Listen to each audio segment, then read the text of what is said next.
오늘 함께 나누실 말씀은 신약성경 로마서 1장 2절에서 6절까지의 말씀 함께 보겠습니다. 신약성경 240페이지입니다. 로마서 1장 2절에서 6절까지의 말씀.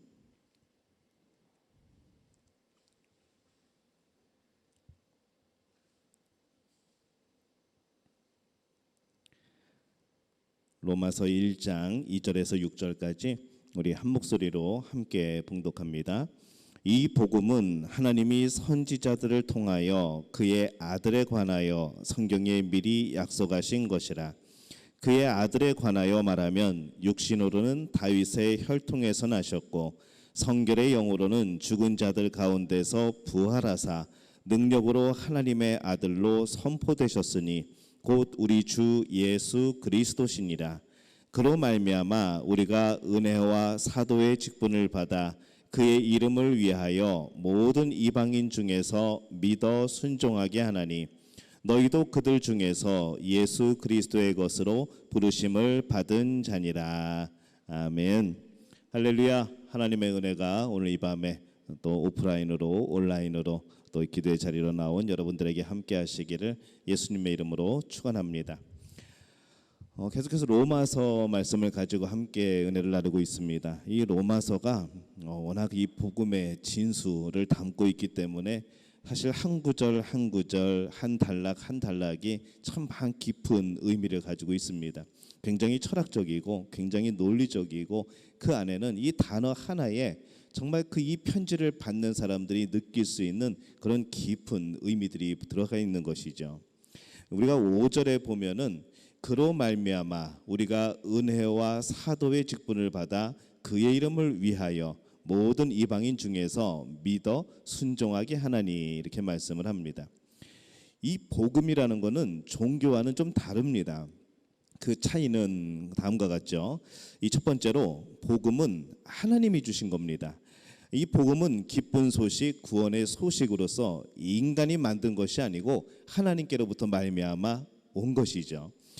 인간이 만들었다와 하나님이 주셨다, 이 두 가지에는 참 큰 차이가 있습니다. 하나님이 주셨다라고 하는 것은 그 안에 어떤 신앙의 고백이 있는가 하면은 하나님이 살아 계시다라는 신앙의 고백이 있는 겁니다. 살아계신 하나님의 그 존재가 있다는 것을 믿고 하나님으로부터 온 것이 복음이라는 것이죠. 이 하나님이 계신다는 고백으로부터 시작되는 것이 바로 이 복음을 믿는 겁니다. 이 반면에 모든 종교는 사람들이 만듭니다. 종교의 창시자는 사람이죠. 위대한 인물이나 좀 뭔가 신비스러운 인물, 또 요즘에 특히 사이비 종교나 이단 교주 같은 그런 사람들, 이런 사람들이 종교를 만들어냅니다. 그래서 이 인간이 만들었다는 것은 구원의 출발점이 인간이라는 것이죠. 하나님이 복음을 주셨다라고 할 때는 그 복음, 그 구원의 출발점은 하나님이신 겁니다. 그래서 이 복음의 창시자는 하나님이시고 삼위일체 하나님이시고 구원은 하나님으로부터 출발을 하는 거지요. 구원은 우리가 얻으려고 해서 얻어지는 것이 아니고 하나님이 허락하시고 하나님이 이끌어 주시고 하나님으로부터 오는 것이 구원이라는 겁니다. 그렇다고 한다면은 우리가 구원받기 위해서 우리가 무엇을 했는가 하고 생각해 볼 때에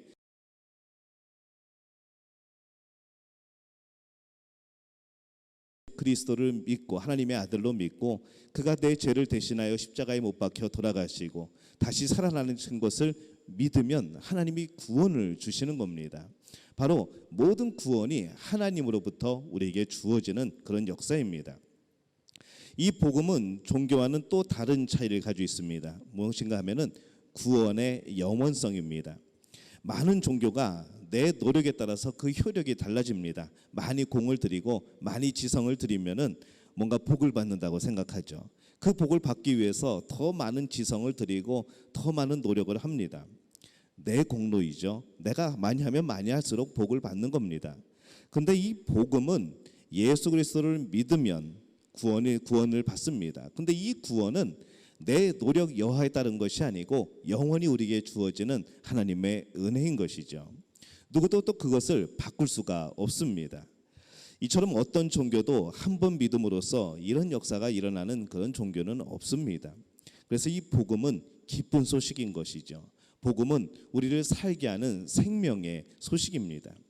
그래서 이 오늘 말씀에서는 이 복음의 기원이 어디서부터 시작이 되었는가, 이 복음의 내용은 무엇인가, 그리고 이 복음의 성격은 무엇이고 이 복음의 목적은 무엇인가, 또 이 복음의 범위는 어디까지 넓은가, 이것을 우리가 이 바울이 오늘 설명한 그 내용을 가지고 함께 은혜를 나눠보려고 합니다. 먼저 이 복음의 기원이죠. 로마서 1장 1절에 보면은 예수 그리스도의 종 바울은 사도로 부르심을 받아 하나님의 복음을 위하여 택정함을 입었으니, 이렇게 말씀을 합니다. 그리고 2절에는 뭐라고 되어 있는가 하면은 이 복음은 하나님이 선지자들을 통하여 그의 아들에 관하여 성경에 미리 약속하신 것이라, 이렇게 말씀을 하죠. 이 로마서에는 하나님이라는 단어가 153회가 나옵니다. 성경 66권 중에 이 하나님이라는 단어는 로마서에 가장 많이 나오죠. 그 이유는 바로 이 복음을 설명하기 위해서입니다. 이 복음이 바로 하나님으로부터 나왔다라는 것을 설명하기 위하여서 계속 하나님 하나님 하나님 하면서 153번이나 그 하나님이 등장을 합니다.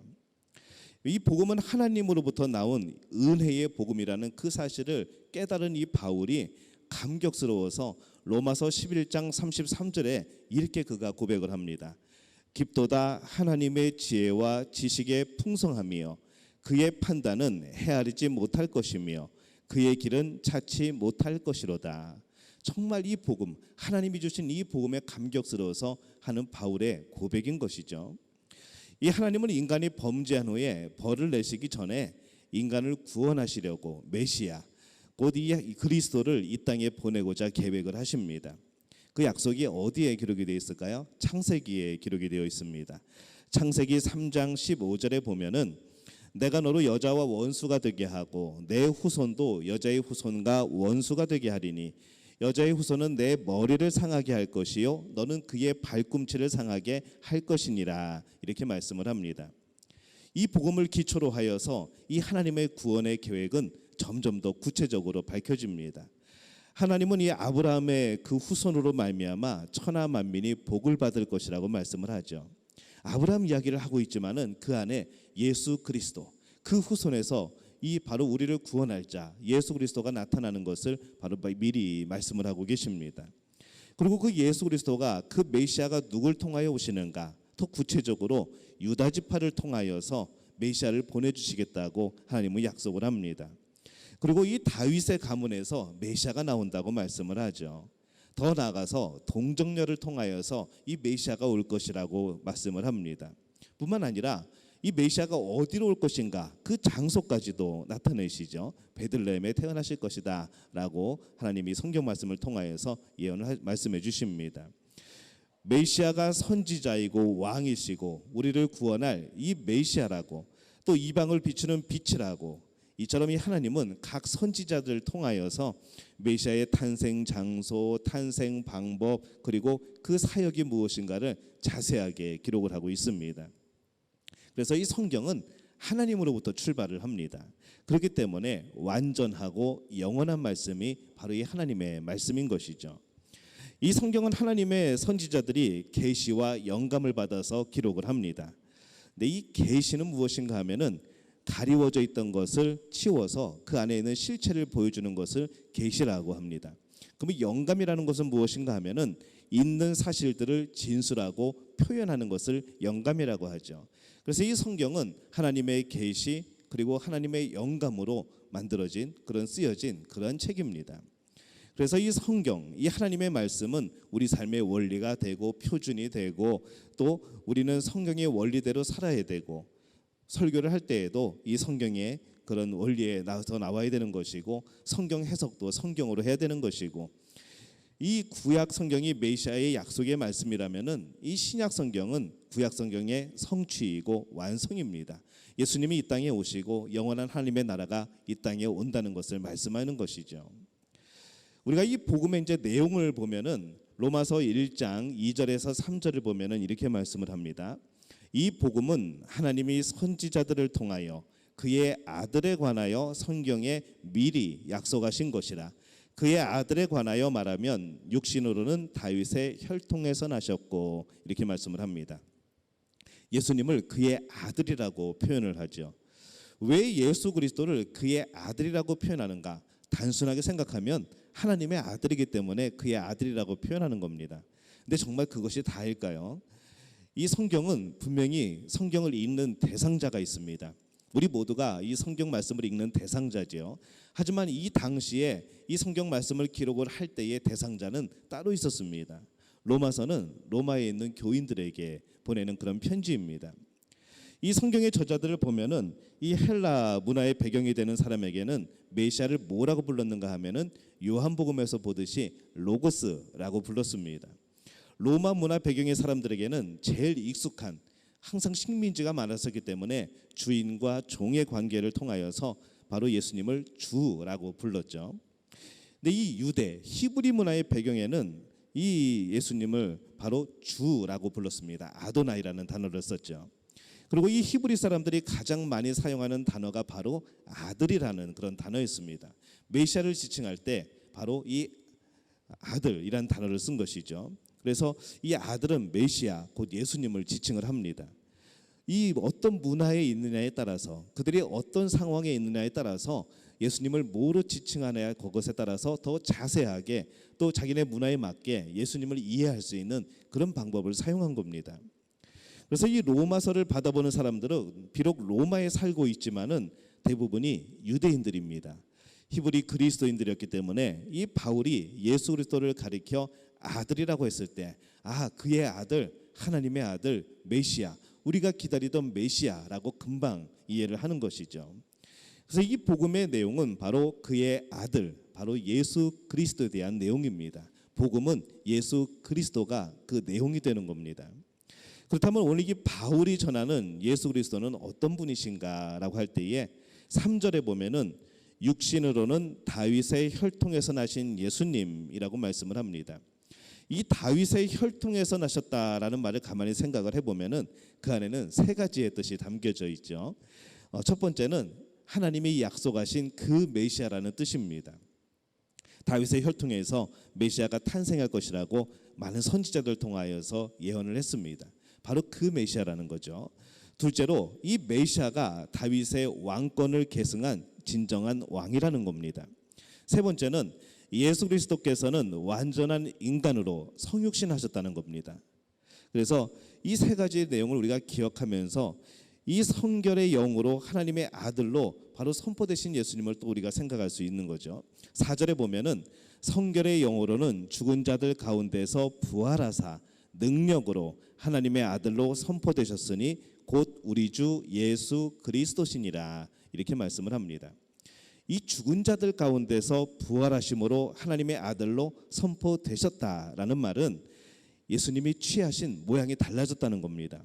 세상에 오실 때에는 예수님은 어떤 모습입니까? 정말 힘없고 그냥 아무런 뭔가를 할 수 없는 한 아기로 이 땅에 오십니다. 근데 예수님이 부활하시는 그때에 이제는 하나님의 아들로 능력의 우리 왕으로 온 세계에 하나님의 아들로 선포가 되는 것이죠. 다른 말로 하면은 부활로 인해서 진정한 예수님의 참 모습이 세상에 나타나게 된 겁니다. 그래서 죽은 자들 가운데 부활하심으로 하나님의 아들로 선포되셨다 이렇게 표현을 하는 것이죠. 또 이 성경에서 뭐라고 말씀하는가 하면은 4절 하반절에 보면은 예수님을 곧 우리 주 예수 그리스도시니라 이렇게 말씀을 합니다. 우리가 이 내용은 많이 들었습니다. 예수님을 그리스도요, 주요, 주이신 예수 이렇게 우리가 배우죠. 이 바울은 로마서에서 예수 그리스도 우리 주 예수 그리스도라는 말을 10번이나 사용을 합니다. 예수는 자기 백성을 구원할 자라는 뜻이고, 그리고 그리스도는 기름 부음을 받은 자라는 뜻이고, 그리고 주는 영원하신 하나님, 바로 왕이라는 그런 뜻입니다. 그래서 우리는 누구를 믿는가? 우리의 주 되신, 왕 되신, 우리의 주인 되신 예수님, 그리고 그리스도, 우리를 기름 부음 받으신 영원한 제사장, 왕이신 우리가 그리스도를 믿는 것이고, 또 우리가 우리를 구원할, 자기 백성을 구원하실 예수님을 우리가 믿는 겁니다. 바로 그것이 주 예수 그리스도라는 뜻이죠. 오늘 바울은 그것을 또 설명을 하고 있습니다. 근데 이 당시에 성도들이 예수님을 향하여서 주여라고 부르는 것은 이 사형 선고를 받는 거나 다름이 없습니다. 즉결 처분이죠. 왜냐하면 그 당시에는 로마 황제가 바로 주였기 때문에 그렇습니다. 황제를 주라고 고백하지 않으면, 내 주인이라고 고백하지 않으면, 내 왕이라고 고백하지 않으면 그냥 화형당하고 경기장에서 사자의 밥으로 죽게 되는 것이죠.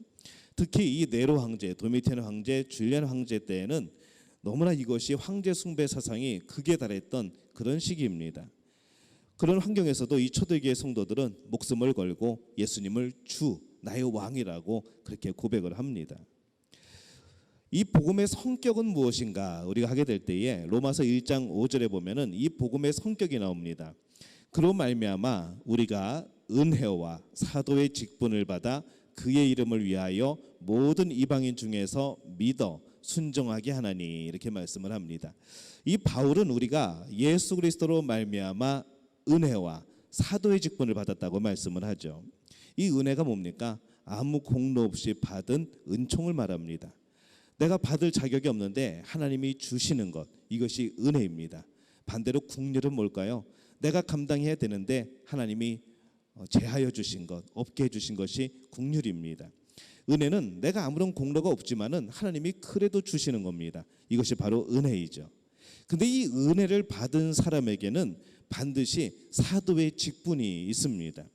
우리가 진짜 그 당시에 그 12제자의 사도가 되는 것이 아니라 사도의 직분, 받은 사명을 말하는 것이죠. 사도들이 전한 복음을 듣고 우리가 예수님을 믿게 된 우리는 이제 사도의 직분, 그 사명을 가지고 우리 또한 복음을 전해야 되는 그러한 사명을 얻게 된 겁니다. 이것이 바로 오늘 로마서에서 말씀하는 사도의 직분인 것이죠. 그래서 이 복음은 두 가지의 성격을 가집니다. 하나는 믿음의 순종이고 다른 하나는 믿음의 구원입니다. 근데 이 사람들은 이 복음이 우리에게 무슨 유익이 있는가, 이것을 먼저 계산을 합니다. 하나님 편에서 생각하는 것이 아니라 인간의 편에서 바로 예수님을 믿으면 부자가 되고 출세하고 어떤 어려운 일도 일어나지 않으리라는 그런 막연한 기대감에 예수님을 믿게 되는 것이죠. 그러다 보니까 예수님을 믿고 무슨 문제가 생기면은 왜 이런 문제가 생기지? 괜히 교회 다녔나? 괜히 예수님 믿었나? 하는 생각도 들고, 예수님을 믿으면은 어떤 문제도 생기지 않고 좋은 일만 일어난다고 그랬는데, 복 받는다고 그랬는데 이게 왜 이런 일이 일어난가 하면서 반문을 하게 됩니다. 그러나 성경은 가만히 보면은 예수님을 믿으면 구원을 받는다고 그랬지 어떤 문제도 생기지 않게 해준다고 말씀한 적이 없으십니다. 이것은 우리가 해석하는 것이죠. 또한 성경은 문제가 생길 때에 그 문제를 극복할 수 있는 힘을 주신다고 했지, 그 문제를 함께 극복하도록 함께 주신다고 했지 그 문제를 아예 없애버리겠다고 하신 적은 없습니다. 근데 우리는 왜 그렇게 알고 있을까요? 자꾸 내 마음대로 해석을 하는 것이죠. 내 마음대로 막연한 소망을 갖고 기대를 갖는 겁니다. 여기에는 이제 목회자들의 잘못도 있습니다. 무조건 잘 되고 무조건 복 받고 무조건 형통하고 잘못 가르치는 그런 것도 있지만은 또 잘못 해석한 그런 경향들도 있습니다. 처음에는 다 그렇게 믿죠. 또 그것이 교회의 발걸음을 내딛는 첫 동기이기도 합니다. 그러나 우리가 예수님을 믿고 우리의 믿음이 성장하고 우리가 진정한 구원을 이루게 되면은 이 세상의 문제가 아니라, 내가 복 받는 것이 문제가 아니라 이미 우리는 복 가운데 거하는 사람들이고 이미 하나님 나라의 백성이고 이미 생명을 건진 그런 사람들로 깨달아지고 믿게 되는 겁니다. 바로 그것이 우리들의 진정한 믿음의 참모습이 되는 겁니다. 그래서 이 신앙의 핵심은 소유에서 오는 복이나 감정적인 어떤 느낌이 아니라 믿음의 순종을 통한 복인 것이죠. 우리가 예수님을 그리스도요, 또 주요, 또 왕으로 고백을 했다면 왕 대신 주님께 순종하는 것은 너무나도 자연스럽고 당연한 일입니다. 근데 우리는 이것을 우리의 공로라고 생각을 하는 것이죠. 우리의 공로는 없습니다. 하나님의 은혜입니다. 오늘 하나님의 은혜로 우리가 살은 것이고 우리가 구원받은 것이고 죄 용서받은 것이고 우리가 아무런 공로가 없는데 하나님 우리를 자녀 삼아 주셔서 하나님 나라의 백성으로 만들어 주신 겁니다. 우리는 수지 맞는 그런 삶을 살아가고 있는 겁니다. 그러면 이 복음의 목적은 무엇이냐는 거죠. 이 복음의 목적은 그의 이름을 위하여입니다. 이름은 인격을 말하죠. 예수님의 이름을 높이고 예수님의 영광을 높이는 것이 복음의 목적입니다. 이 다시 말해서 복음의 목적은 예수님 이름에 목숨 거는 겁니다. 예수님이 말씀하신 것이라면, 하나님의 말씀이라면, 예수님을 위해서라면 목숨 거는 것, 이것이 바로 복음의 목적입니다. 이 사람들은 사소한 일에 목숨을 겁니다. 물질 몇 푼에 목숨을 걸죠. 그들은 자신의 명예 또 스스로 자기를 빛내기 위해서 참 피나는 노력을 하고 투쟁을 합니다. 그러나 이 복음의 목적은 무엇인가 하면은 그 이름을 위하여입니다. 내 이름을 위하여가 아니라 그 이름을 위하여. 그는 예수 그리스도입니다. 예수님의 이름을 위하여서 우리는 살아가는 것이죠. 복음은 그 목적을 가지고 있습니다. 한번 따라해 볼까요? 그 이름을 위하여. 우리는 그 이름을 위하여 살아가는 겁니다. 그래서 이 바울은 빌립보서 1장 20절에 인생의 목적을 이렇게 표현을 합니다. 나의 간절한 기대와 소망을 따라 아무 일에든지 부끄러워 아니하고 지금도 전과 같이 온전히 담대하여 살든지 죽든지 내 몸에서 그리스도가 존귀하게 되게 하려 하나니, 이렇게 말씀을 합니다. 이 바울은 내가 받은 이 복음의 목적을 정확하게 알고 있는 것이죠. 내가 살고 내가 죽는 것이 문제가 아니라 내가 부끄럽더라도 때로는 어떤 일이든지 정말 예수 그리스도의 이름을 위하여서 당당히 나설 수 있는 것, 당당히 희생할 수 있는 것, 그 이름을 위하여서 당당히 살아갈 수 있는 것, 바로 그것이 내 안에 있는 예수 그리스도를 존귀하게 하는 것이다 라는 인생의 그 목표를 가지고 있는 겁니다. 이처럼 신앙의 목적, 이 복음의 목적은 내 영광이 아니라 바로 하나님의 영광을 위하여, 그 이름의 영광을 위하여 바로 있는 것이죠. 우리들은 누구를 위하여서 지금 살아가고 있습니까? 물론 우리가 막 물어보고 생각하고 보통 예배 시간에, 설교 시간에 물어보면은 예수님을 위하여 산다고 말을 합니다. 근데 예수님을 위하여 산다는 것은 우리 안에 진정한 구원의 기쁨이 없이는 불가능하죠. 우리 안에 진정한 구원의 확신이 있기 전에는 불가능한 일입니다. 왜냐하면 이 세상의 일들은 가까이 있고 왠지 하나님의 일들은 멀리 있는 것처럼 보이기 때문에 그렇습니다.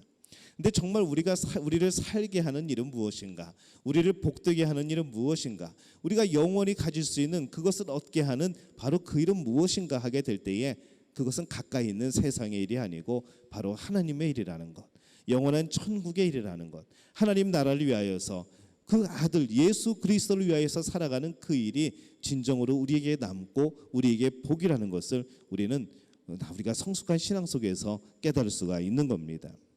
그러면 이 복음의 범위는 과연 무엇인가? 우리가 보면은 복음의 범위는 어디까지일까요?